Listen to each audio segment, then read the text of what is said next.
À l'intérieur du café parisien, café Brune parisienne. Un lundi matin, le bruit strident du moulin à café recouvrait les conversations. Une femme blonde, vêtue d'un manteau rouge élégamment taillé, s'avança jusqu'au comptoir, ses mains formant des gestes précis. Mais le barista, un jeune nommé Théo, ne fit que ricaner. « Si vous ne pouvez pas parler, peut-être que vous ne devriez pas commander. » Personne ne bougea pour l'aider. Alors, un homme portant un tablier usé s'avança sa main signant quelque chose à la petite fille à côté de lui, avant de se tourner vers la femme. À cet instant, les yeux de celle-ci s'illuminèrent. Il sourit. « L'atollet d'avoine, n'est-ce pas? » Elle posa une carte de visite sur le comptoir. « Vivienne Rodès, PDG, Auralis Technologies. » Il se figea. Cette entreprise avait pris la personne qu'il aimait le plus au monde. Daniel Brieux avait 36 ans, et chaque matin, il se réveillait dans le son du silence. Pas le silence apaisant, mais celui qui vient après qu'une chose précieuse a été arrachée. 3 ans plus tôt, il était ingénieur en intelligence artificielle. Il travaillait sur des systèmes capables de prédire le trafic, d'analyser des flux de données, d'aider les machines à comprendre le comportement humain. Sa femme Raphaël travaillait à ses côtés dans la même industrie, brillante passionnée, déterminée à rendre la technologie plus sûre. Ils partageaient une petite maison de banlieue avec leur fille Sophie, née sourde, mais dont les éclats de rire semblaient remplir chaque pièce. Puis, l'accident arriva. Une voiture autonome, fabriquée par Auralis Technologies, avait mal fonctionné par une journée de pluie sur l'autoroute A13. Le logiciel n'avait pas détecté la file de voitures arrêtées devant. Raphaël traversait la rue avec des sacs de course. Elle n'eut aucune chance. La plainte déposée par Daniel fut rejetée. Les preuves avaient disparu. Les avocats de l'entreprise étaient trop puissants, leurs ressources infinies face à son chagrin. Il perdit son travail lorsqu'il devint trop insistant sur la responsabilité de l'entreprise. Il perdit la maison quand les frais juridiques épuisèrent leurs économies. Il ne lui resta que Sophie et une colère si profonde qu'elle ne trouvait d'autre refuge que lui-même. Il travaillait maintenant au service de nuit au café Brune parisienne, un petit café du centre de Paris où les pourboires étaient corrects et les questions rares. Il vivait dans un appartement exigu du 19e arrondissement, un endroit où le chauffage fonctionnait à peine et où les murs étaient si fins qu'on entendait les disputes des voisins. Mais les dessins de Sophie couvraient chaque surface paysage, au crayon couché de soleil, aux doigts de peinture, la vision colorée d'un enfant dans un monde devenu gris. Chaque soir, avant son service, Daniel comptait l'argent dans le tiroir de la cuisine. Le loyer devait être payé dans 12 jours. Les frais de scolarité de Sophie à la NJS, l'école spécialisée pour enfants sourds, dans 15. Il prenait des heures supplémentaires, réparant des voitures dans un garage, le week-end rentrant chez lui, avec de l'huile sous les ongles et l'épuisement dans les os. À son poignet, il portait un bracelet en argent, gravé de 5 mots. « Écoute avec ton cœur ». Raphaël le lui avait offert pour son dernier anniversaire, avant sa mort, à une époque où il croyait encore que le monde était juste et que les gens bons étaient récompensés. Il ne l'enlevait jamais, même lorsque le métal se réchauffait contre sa peau. S'il perdait ce travail au café, il n'y aurait aucun plan de secours, aucun compte d'épargne, aucune famille vers qui se tourner. Juste lui et Sophie, face à une ville qui avait déjà prouvé qu'elle ne se préoccupait pas d'eux. Il se disait que s'il parvenait à survivre jusqu'au printemps, tout irait mieux. Mais le destin en avait décidé autrement. Il pleuvait ce matin-là lorsque Vivienne Rodès entra au café Brune parisienne. Pas la fine brune typiquement parisienne, mais un déluge froid et brutal qui poussait les passants à se précipiter à l'intérieur, leurs manteaux trempés et leurs visages irrités. Elle se remarquait immédiatement grande, composée portant un manteau rouge coûteux même sous les néons. Ses cheveux blonds étaient tirés en un chignon parfait. Elle portait aussi un petit appareil auditif, derrière l'oreille gauche discret, mais visible pour qui savait regarder. Son expression était soigneusement neutre, le genre de visage que portent ceux qui ont appris à ne plus attendre de la gentillesse. Elle s'approcha du comptoir et commença à signer en LSF, demandant un latte au lait d'avoine sans sucre. Théo la regarda sans comprendre, puis éclata de rire. « Madame, je ne sais pas ce que vous faites, mais si vous ne pouvez pas parler, peut-être que vous ne devriez pas commander. » Quelques clients nearby gloussèrent. Une femme chuchota à son amie. Vivienne ne réagit pas, mais quelque chose vacilla dans son regard, une résignation familière, comme si cela s'était déjà produit et se produirait encore. Daniel essuyait les tables dans un coin. Sophie était à côté de lui, avec son petit sac, attendant qu'il termine pour qu'il la conduise à l'école. Elle tira la manche de son père, ses petites mains bougeant vite. « Elle est comme moi, papa. » Il leva la tête, vit la femme au comptoir, vit l'appareil auditif, vit la dignité avec laquelle elle se tenait, malgré les moqueries, et quelque chose en lui se fissura. Il s'avança, ses mains signant déjà. « Que souhaitez-vous » La tête de Vivienne se tourna brusquement vers lui, ses yeux s'agrandissant de surprise. Un instant, elle ne répondit pas, comme si elle ne croyait pas qu'on lui ait véritablement signé. Puis ses mains bougèrent de prudentes et reconnaissantes. « Latte au lait d'avoine. Sans sucre, s'il vous plaît. » Daniel se tourna vers Théo. « Latte au lait d'avoine. Sans sucre. » Le ricanement du barista disparut. Il encaissa sans un mot. Pendant qu'ils attendaient, Sophie s'approcha de Vivienne, ses petites mains exprimant l'honnêteté intrépide des enfants. « Tu es belle. » Vivienne cligna rapidement des yeux, puis sourit. Un vrai sourire, celui qui atteignait les yeux et adoucissait tout son visage. Elle se pencha à hauteur de Sophie et signa « Toi aussi ». Une larme glissa sur la joue de Vivienne. Elle l'essuya aussitôt, comme si elle n'avait pas l'habitude de pleurer en public. Mais Daniel le vit. Il vit la solitude dans ce geste de quelqu'un qui pour une fois venait d'être comprise. Quand le latte fut prêt, Vivienne sortit une carte de visite de son manteau et la posa devant Daniel, puis signa merci avant de sortir sous la pluie. Daniel la prit. Vivienne Rodès. Présidente directrice, General Oralise Technology. Tout se mit à tourner.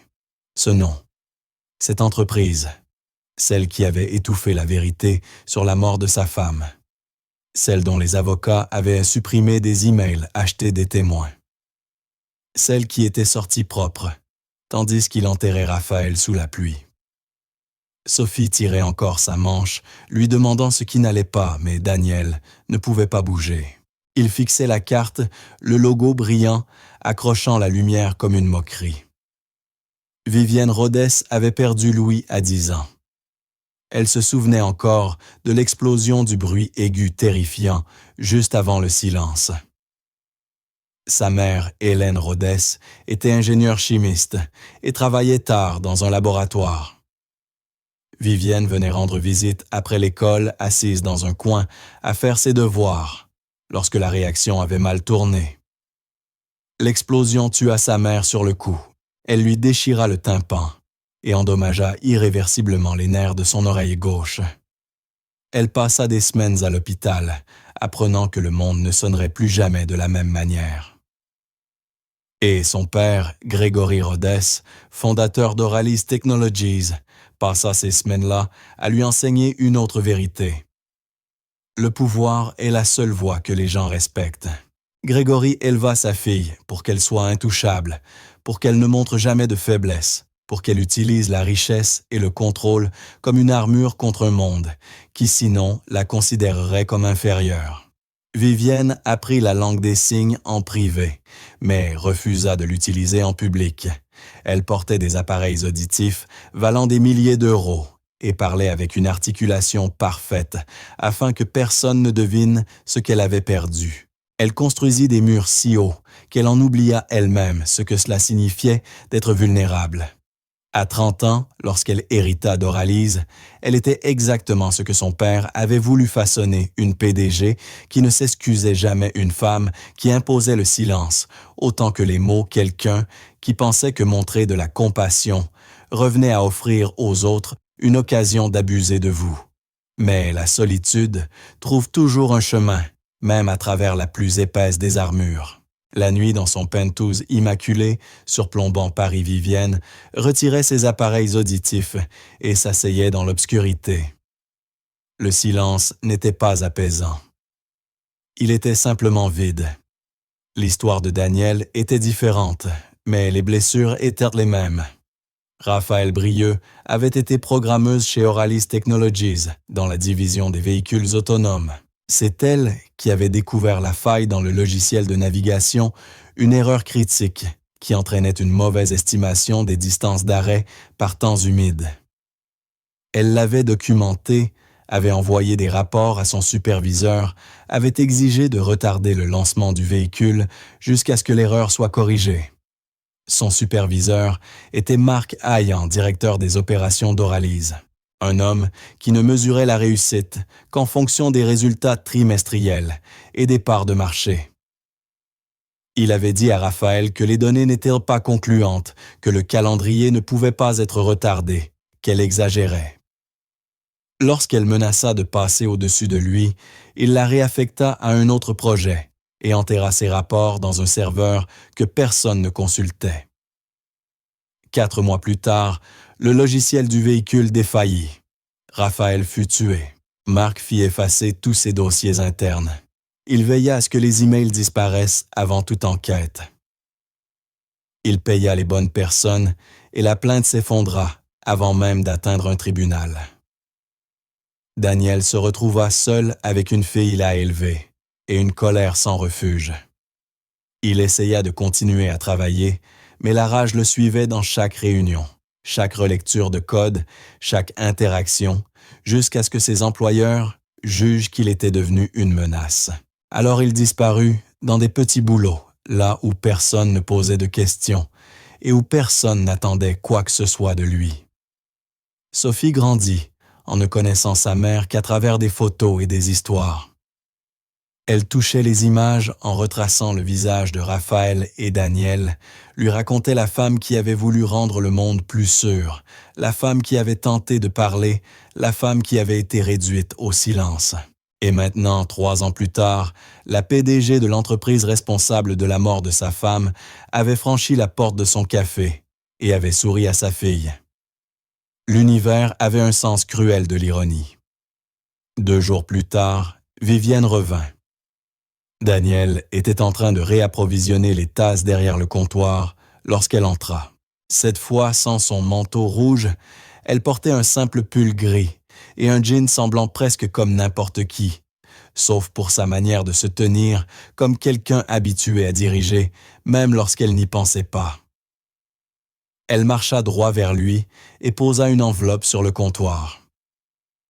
À l'intérieur se trouvait une note manuscrite et une invitation à rejoindre Oralis Technologies. Nous développons un système d'IA capable de traduire la langue des signes en voix en temps réel. J'ai besoin de quelqu'un qui comprend le silence, quelqu'un qui sait ce que cela signifie lorsque le monde ne vous écoute pas. Je voudrais vous offrir un poste de consultant, des horaires flexibles, une rémunération compétitive et la possibilité de construire quelque chose qui compte.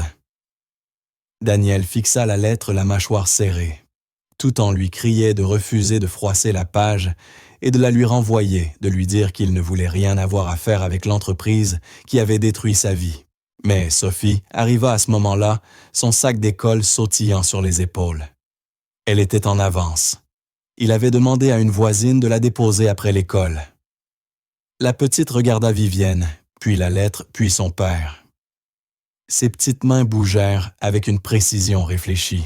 « Papa, peut-être que cette fois, tu peux réparer ce qui nous a blessés. » Ces mots le frappèrent comme un coup. Sophie avait 7 ans et voyait déjà ce qu'il refusait de regarder. La colère ne ramènerait pas Raphaël se cacher, ne changerait pas le passé. Et peut-être, juste peut-être, qu'il existait quelque chose qui valait la peine d'être réparé sans chercher la vengeance. Il regarda Vivienne. Elle soutint son regard patiente. Il hocha la tête. « Je viendrai la semaine prochaine. » Les épaules de Vivienne s'abaissèrent légèrement, un soulagement qu'elle ne tenta pas de dissimuler. Elle signa à Sophie. « Ton papa est très courageux. » Sophie sourit et signa en retour « Je sais ». Le bâtiment d'Oralis Technology, dans le quartier de la Défense, était exactement comme Daniel s'en souvenait durant la médiatisation du procès Verre et Acier, s'élevant dans le ciel comme un monument au progrès. À l'intérieur, le hall n'était que marbre poli et écran LED, affichant cours boursiers et exploits de l'entreprise. Des gens, en costumes coûteux, traversaient l'espace avec l'assurance de ceux qui ont l'habitude de gagner. Daniel se sentit immédiatement déplacé. Son jean était usé, sa veste râpée au poignet. Sophie lui serrait la main, les yeux grands ouverts devant les surfaces étincelantes et le bourdonnement des voix résonnant sous les hauts plafonds. Vivienne les rejoignit devant l'ascenseur. Elle avait repris son uniforme de PDG blazer, parfaitement ajusté, talons aiguisés, cheveux tirés en arrière. Mais lorsqu'elle vit Sophie, son expression s'adoucit. Elle s'agenouilla et signa « Je suis heureuse que vous soyez venue. » Sophie signa « Cet endroit est immense. Tu possèdes tout ça. » Vivienne sourit. « J'en suis responsable. C'est différent. » Ils montèrent jusqu'au 15e étage où le laboratoire de recherche en IA occupait toute une aile. Vivienne avait réservé une pièce privée pour Daniel et Sophie, équipée d'ordinateurs de tableaux blancs et d'un coin rempli de livres et de jouets pour que la petite puisse s'occuper pendant que son père travaillait. Les autres employés observaient Daniel avec curiosité et méfiance. Ils sentaient leur regard le suivre dans les couloirs, entendaient les murmures. Qui est-ce? Pourquoi est-il ici? Est-il vraiment compétent? Mais Vivienne avait été claire. Cet homme est consultant sur notre projet le plus important. Il possède une expertise dont nous avons besoin. Traitez-le avec respect. Daniel passa la première semaine à revoir le code du système d'IA, à analyser les algorithmes de reconnaissance en langue des signes, à tester la précision de la traduction. Le travail lui était familier, le ramenant dans le monde qu'il avait quitté. Et malgré tout, malgré la colère, malgré le deuil, il se surprenait à tenir à ce projet, à vouloir construire quelque chose qui puisse aider des personnes comme Sophie, comme Vivienne, comme tous ceux que le monde n'écoutait pas. Chaque après-midi, Vivienne passait au laboratoire, vérifiant les avancées, posant des questions. Leur conversation mêlait paroles et signes glissant naturellement de l'un à l'autre. Daniel remarqua combien elle se détendait lorsqu'elle signait comme si elle avait enfin le droit d'être elle-même, loin du personnage qu'elle incarnait dans les salles de conseil. Sophie devint une présence habituelle au bureau charmant l'équipe avec ses dessins et son usage intrépide de la LSF. Elle s'asseyait pendant les réunions coloriant tranquillement, puis signant parfois des questions qui faisaient rire les ingénieurs. C'est quoi un algorithme? Pourquoi les ordinateurs doivent apprendre? Est-ce qu'ils peuvent rêver? Daniel ressentit quelque chose qu'il n'avait plus senti depuis des années. Pas exactement du bonheur, mais peut-être son bord. La possibilité que la vie soit plus que survivre. Et puis, Marc Hayan l'apprit. Marc avait 40 ans, grand et mince, les cheveux blonds plaqués en arrière et des yeux couleur de glace ancienne. Il portait des costumes sur mesure et une montre incrustée de diamants, valant plus que la voiture de la plupart des gens. Il travaillait chez Oralis depuis 15 ans, gravissant les échelons grâce à des décisions calculées et une froideur stratégique. Lorsqu'il découvrit que Vivienne avait engagé un consultant sans l'approbation du conseil et que ce consultant était Daniel Brieux, il ne se donna même pas la peine de cacher son mépris. Il trouva Daniel dans le laboratoire un après-midi. Sophie était assise à une table à dessiner pendant que son père travaillait. Marc entra sans frapper. Sa présence remplit la pièce comme un courant d'air glacial. « Tu crois que ton histoire tragique t'a mérité une place à cette table ?» Daniel se retourna lentement. Il connaissait ce visage, celui d'un homme qui avait tué sa femme par négligence avant d'étouffer l'affaire avec de l'argent.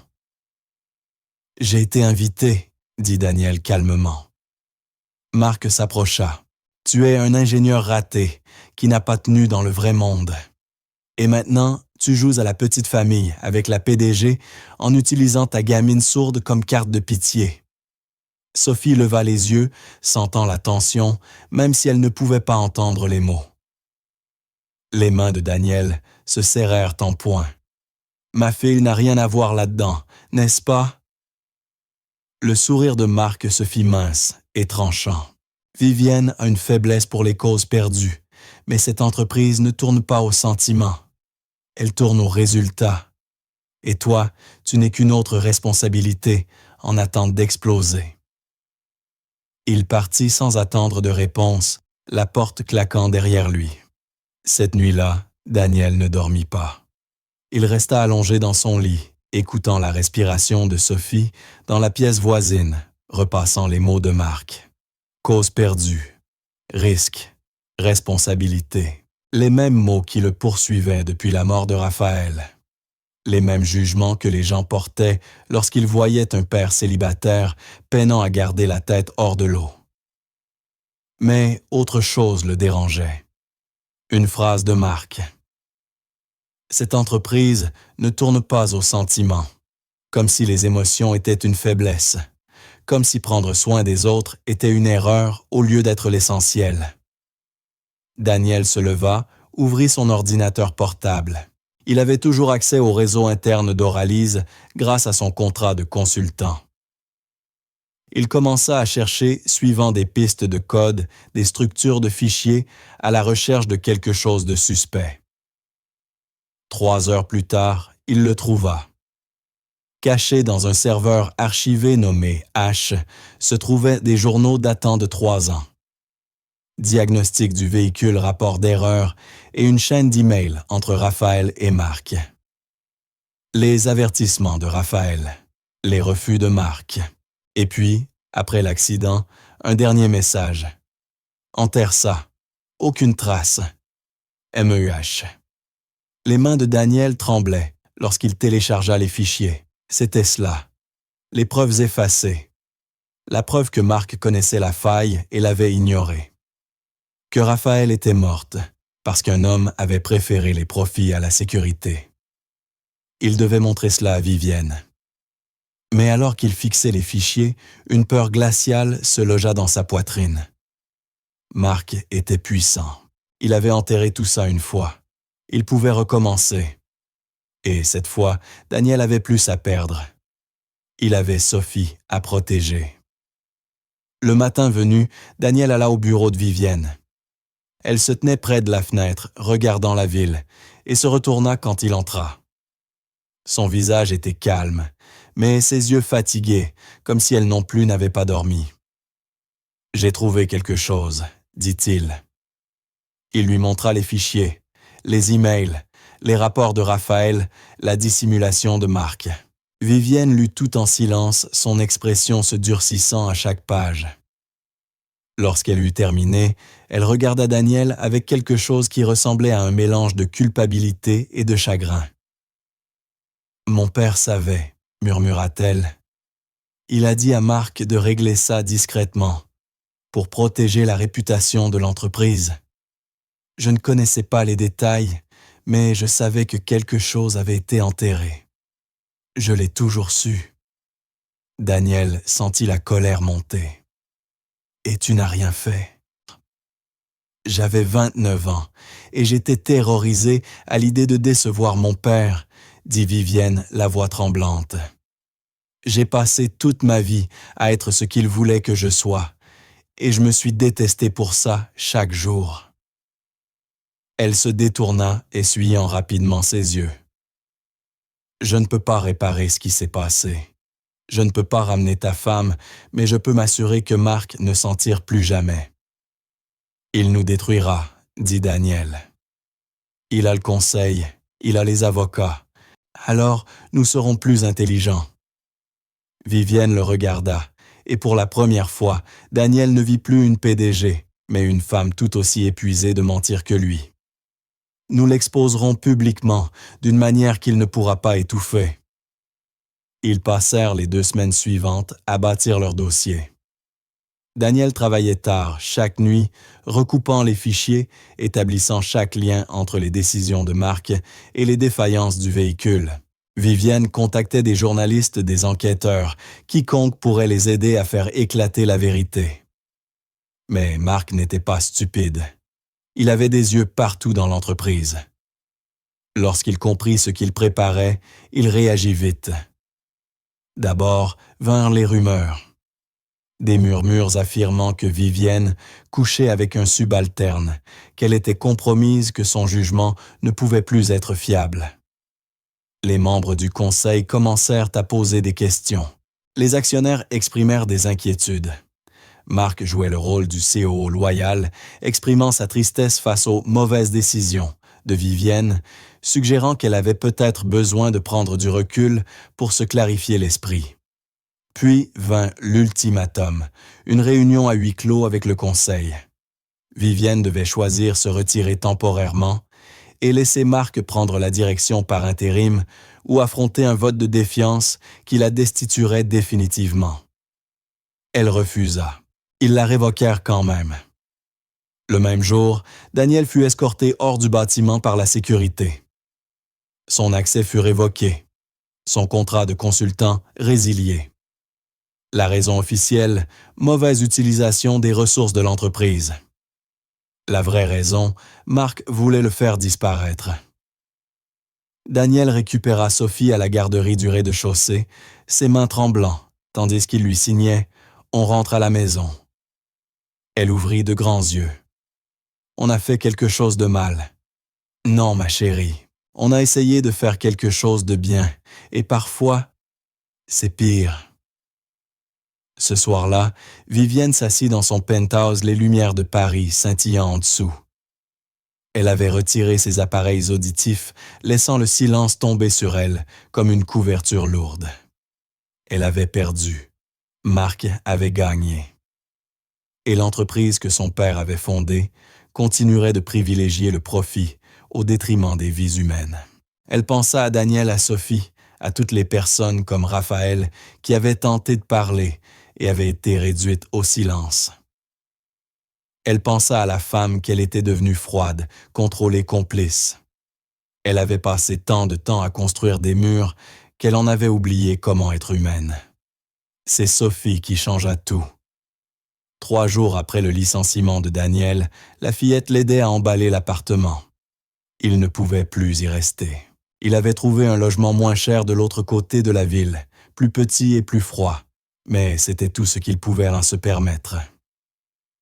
Sophie fouillait dans les anciennes boîtes de sa mère, regardant photos et souvenirs, lorsqu'elle trouva quelque chose que Daniel avait oublié, une clé USB glissée dans une enveloppe portant son nom.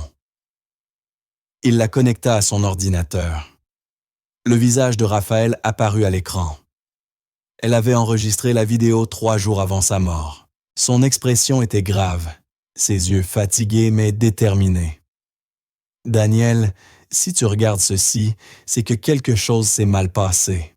J'ai tout documenté concernant la faille du véhicule. Marc m'empêche de continuer, mais j'ai besoin que tout cela existe quelque part. Je télécharge ici toutes les images de test, les simulations échouées, les signaux d'alerte, tout. » La vidéo coupa pour montrer les images de la dashcam d'un véhicule de test. Pluie autoroute. La voiture approchant trop vite, d'une file à l'arrêt. La voix de Raphaël en arrière-plan, urgente et paniquée. Marc, les commandes échouent, coupe tout. Mais la voiture ne s'arrêta jamais. Elle s'écrasa contre la barrière à pleine vitesse. L'écran devint noir. Daniel resta figé, les larmes coulant sur son visage. Raphaël savait. Elle avait essayé. Et elle avait laissé des preuves derrière elle parce qu'elle savait que Marc tenterait de l'effacer. Sophie toucha le bras de son père. Ses petites mains signant doucement. Maman voulait dire la vérité. Daniel regarda sa fille 7 ans et déjà plus courageuse qu'il ne l'avait jamais été.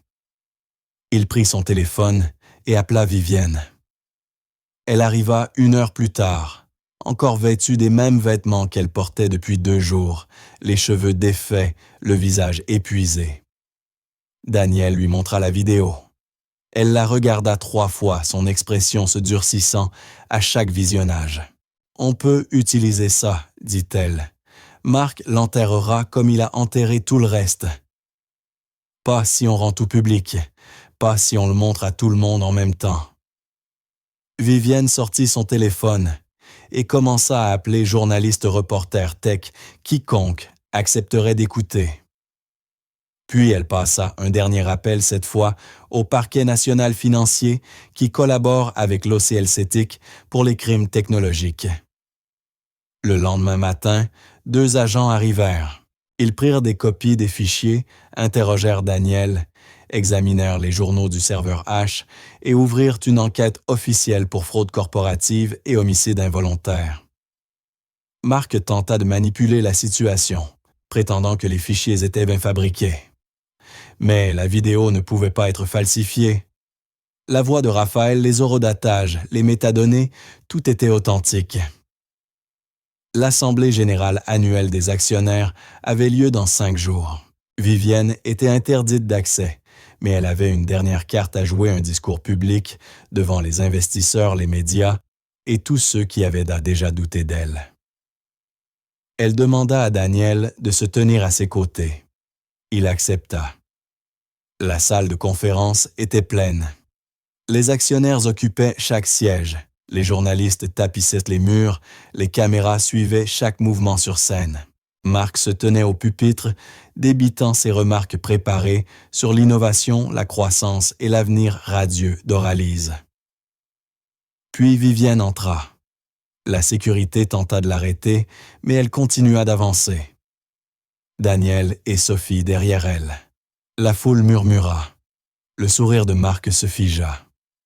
Vivienne monta sur scène et retira ses appareils auditifs. Elle les posa sur le pupitre dans un clic doux capté par le microphone.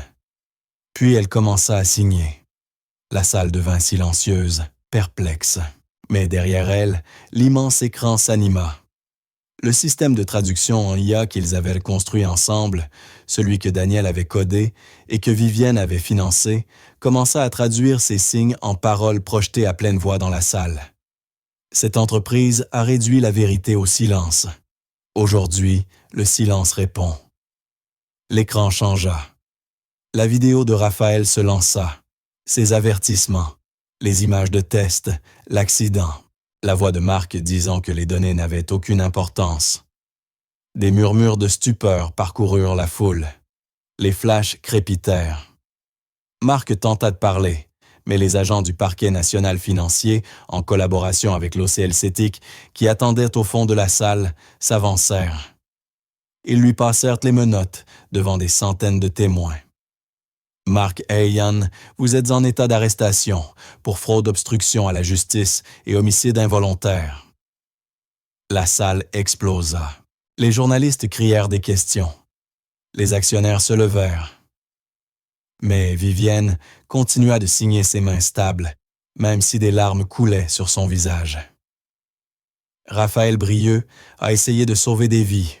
On l'a réduite au silence. Aujourd'hui, je lui rends sa voix. Daniel se tenait à ses côtés, la main de Sophie serrée dans la sienne, regardant l'homme responsable de la mort de sa femme être emmené. Ce n'était pas la paix, ce n'était pas la guérison, mais c'était la justice. Les conséquences furent rapides.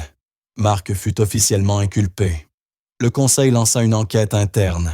Des dizaines de cadres furent reconnus complices dans la dissimulation.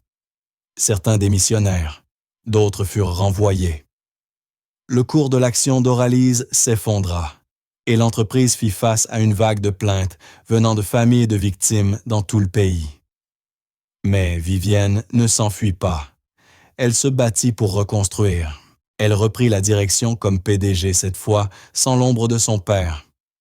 Et sa première action fut de créer la Fondation Raphaël Brieux, un fonds dédié à l'éthique technologique, à la protection des lanceurs d'alerte et au soutien des familles victimes de négligences corporatives. Daniel fut nommé directeur technique de la Fondation. Il travailla avec ingénieurs législateurs et associations pour établir de nouvelles normes de sécurité en IA, des normes réelles qui plaçaient les êtres humains avant les profits. Et Sophie devint le visage de la nouvelle mission d'Oralise. Elle apparut dans des campagnes de sensibilisation, son sourire lumineux et son usage intrépide de la LSF, montrant au monde ce que l'inclusion signifiait réellement. L'entreprise intégra l'accessibilité dans toutes ses conceptions. Des consultants sourds ou malentendants furent intégrés à chaque projet. Le système de traduction en IA devint open source accessible gratuitement à tous. 6 mois après le procès, Sophie subit sa chirurgie d'implant cochléaire. L'intervention fut entièrement couverte par la Fondation, ainsi que des années de thérapie et d'accompagnement. Daniel lui tenait la main dans la salle de réveil, attendant le moment où l'appareil serait activé. Quand l'audiologiste l'alluma, les yeux de Sophie s'écarquillèrent. Elle entendit le bip des moniteurs, le froissement des draps, la respiration de son père. « Papa », dit-elle à voix haute, d'une voix petite et incertaine. La gorge de Daniel se serra. « Je suis là, ma chérie. » Sophie sourit, les larmes roulant sur ses joues. « Tu sonnes comme la lumière. » Vivienne se tenait dans l'embrasure de la porte, observant. Elle avait assisté à chaque rendez-vous, chaque consultation, chaque moment d'angoisse. Et lorsqu'elle vit Sophie entendre la voix de son père pour la première fois, elle comprit ce pourquoi Raphaël s'était battu. Pas seulement la sécurité, mais le lien, la possibilité d'être entendu, d'entendre, de participer pleinement à un monde qui avait tenté de les laisser derrière. 1 an après l'arrestation, le Café Brune parisienne avait un nouveau propriétaire. Daniel avait utilisé une partie de l'indemnisation pour l'acheter à l'ancien gérant, prêt à prendre sa retraite. Il garda le nom, mais changea tout le reste. Le personnel fut formé à la LSF de base. Le menu inclut le braille. Il y eut des heures calmes le matin pour les personnes hypersensibles au bruit. Ce n'était plus seulement un café, c'était un refuge pour ceux que le monde ignorait. Un dimanche matin ensoleillé, Vivienne entra. Elle ne portait pas ses appareils auditifs. Elle n'en avait pas besoin ici. Elle portait une robe rouge, ses cheveux lâches, et semblait plus détendue que Daniel ne l'avait jamais vue. Elle s'approcha du comptoir et signa latte au lait d'avoine. Daniel sourit. « Toujours. » Sophie sortit en courant de l'arrière-salle, son implant brillant derrière son oreille. Elle naviguait désormais dans les 2 mondes, signant quand elle le voulait, parlant, quand elle en avait besoin, sans jamais s'excuser. Elle étreignit Vivienne avec une intensité qui surprit même celle-ci. Ils s'assirent tous les 3 près de la fenêtre, la lumière traversant le verre et réchauffant la table. Daniel versa le café dans 3 tasses. Celle de Sophie était surtout du lait, mais elle insistait pour avoir la même tasse que les adultes. Ils parlèrent peu. Ils n'en avaient pas besoin. Certaines conversations se déroulent dans le silence, d'autres en mots, d'autres encore, dans l'espace entre les deux. Dehors, la ville continuait. Les voitures klaxonnaient, les passants se pressaient, le monde tournait. Mais à l'intérieur du café, il y avait quelque chose qui ressemblait à la paix. Pas le genre qui efface la douleur, mais celui qui laisse place à la guérison. Vivienne tendit la main et prit celle de Daniel. Il ne se déroba pas. Sophie sourit et posa sa petite main sur les leurs. « Écoute avec ton cœur », signa-t-elle de sa main libre. Daniel sourit. Les mots de Raphaël vivaient encore à travers sa fille, à travers la fondation, à travers chaque personne, qu'ils avaient aidé à retrouver sa voie. La vapeur s'élevait de leur tasse, jouant dans la lumière. Au loin, la machine à espresso siffla doucement. Une chanson discrète passait dans les haut-parleurs. Sophie rit de quelque chose qu'elle seule comprenait. Et pour la première fois depuis des années, Daniel sentit qu'il pouvait respirer. Vivienne le regarda, et il la regarda en retour. Pas de mots, juste une compréhension profonde. Deux personnes ayant appris que le silence n'était pas l'absence de son, mais la présence de l'écoute. Et que parfois, la chose la plus forte que l'on puisse faire est de laisser de l'espace pour que quelqu'un d'autre soit entendu. Si c'était un film, la caméra reculerait. Elle montrerait les trois silhouettes encadrées par la fenêtre. La ville derrière elles, la lumière capturant leur visage. L'image s'assombrirait sur leur sourire, sur le café, tiédissant entre eux sur la promesse que certaines fins sont aussi des débuts. Mais ce n'était pas un film. C'était une vie désordonnée, complexe, jamais vraiment terminée. Il y aurait encore des obstacles, des tensions, des jours où le poids du passé serait trop lourd. Mais il y aurait aussi d'autres matins, comme celui-ci. D'autres cafés, d'autres rires, d'autres moments où le monde semblerait doux plutôt que cruel. Et cela suffisait. Pas d'écran ici. Juste la chaleur du café, la vapeur qui s'élève. Trois personnes qui s'étaient trouvées dans les décombres et avaient décidé de bâtir quelque chose de nouveau. Même dans le silence, l'amour parle le plus fort, et ils continueraient d'écouter.